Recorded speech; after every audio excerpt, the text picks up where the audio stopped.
who himself bore our sins in his own body on the tree, that we, having died to sins, might live for righteousness, by whose stripes you were healed. This verse encapsulates the heart of the gospel, the substitutionary atonement of Jesus Christ. It confronts believers with the staggering reality of what Christ endured for their redemption. He bore the full weight of sin, not metaphorically or symbolically, but in his body on the cross.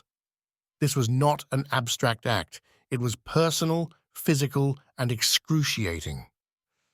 Isaiah chapter 53 verse 6 declares, "All we like sheep have gone astray. We have turned everyone to his own way, and the Lord has laid on him the iniquity of us all." Jesus took upon himself the penalty that rightly belonged to us, enduring the wrath of God to satisfy divine justice. The phrase, "bore our sins," means that Christ took the punishment we deserved. Romans chapter 6 verse 23 reminds us, "The wages of sin is death, but the gift of God is eternal life in Christ Jesus our Lord." Jesus bore the death we earned through our rebellion. The cross was not an accident or a tragedy. It was the deliberate plan of God to redeem sinners. Acts chapter 2 verse 23 states that Jesus was delivered by the determined purpose and foreknowledge of God. His sacrifice was the only way to reconcile sinful humanity to a holy God. The purpose of Christ's atonement is clear, that we, having died to sins, might live for righteousness. This is not merely positional righteousness, but practical, daily living that reflects the holiness of God. Romans chapter 6 verse 11 commands believers to reckon themselves dead indeed to sin, but alive to God in Christ Jesus our Lord. The death of sin in the believer's life is the fruit of Christ's work on the cross. To continue in sin is to trample on the grace of God and deny the power of the gospel. "By whose stripes you were healed" emphasizes the cost of this redemption. The physical suffering of Christ, his flogging, and the nails that pierced his body were the price of our healing. This is not a superficial healing, but a deep spiritual restoration.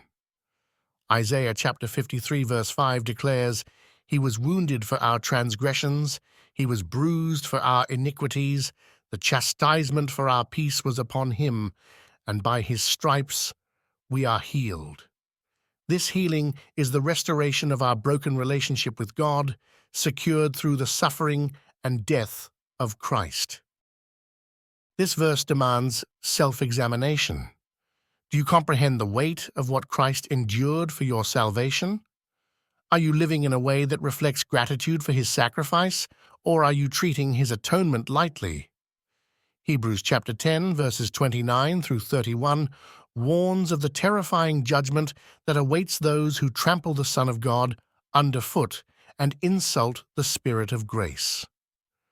To live in unrepentant sin after knowing the truth is to mock the cross. The call to die to sins is not optional. Are you actively putting to death the sin in your life, or are you making excuses for it?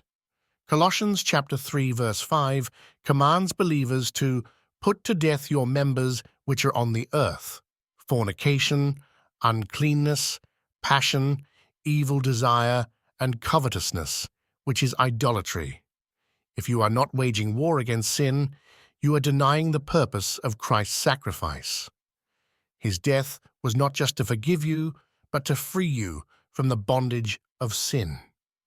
Living for righteousness means reflecting the character of Christ in every aspect of your life. Are your thoughts, words, and actions aligned with God's standard of holiness?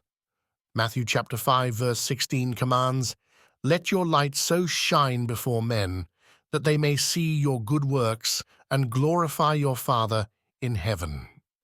Anything less than a life of righteousness dishonors the one who bore your sins. This verse also calls for reverence. Christ's stripes, his suffering, and his death were the price of your healing.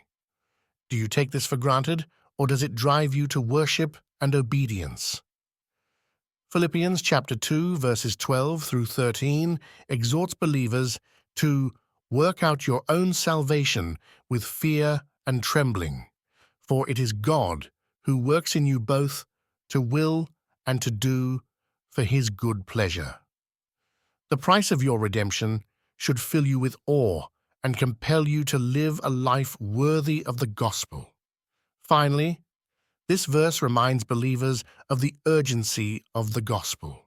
Christ bore the sins of those who trust in him, but many remain in rebellion against God. Are you proclaiming this truth to others, or are you remaining silent? Romans chapter 10, verse 14 asks, "How shall they believe in him, of whom they have not heard? And how shall they hear without a preacher?"